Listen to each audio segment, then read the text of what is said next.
More dreams and wishes to fulfill sa Bear Month season. Dumaan man tayo sa napakaraming mga pagsubok at hamon sa buhay. Matinding depression, loneliness, anxiety, insomnia, low energy, tiredness, overthinking, and more. Subalit sa ganitong negatibong sitwasyon, huwag naman natin kalimutan na meron tayong kaligayahan sa buhay. Ang Bear Months. Bear months, ang panahon na napakalamig ang panahon sa ating bansa. Huwag tayo makakalimot na magpasalamat sa Diyos dahil Siya ang dahilan ng pagdiriwang ng Pasko o kahit shadow season of bear months man yan. Nagpapaalala sa atin yan na ipagdiwang ang kaarawan ni Kristo na Siya magliligtas sa atin.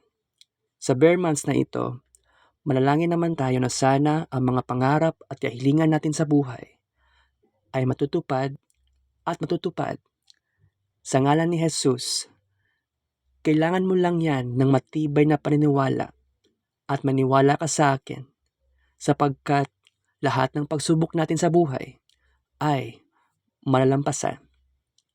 Sa ngalan ni Kristo na ating dakilang manunubos. Pasko na naman, oh my Lord, Pasko na naman, at excited na kaming lahat. Pasko na naman, magpapasalamat kami sa iyo, Lord.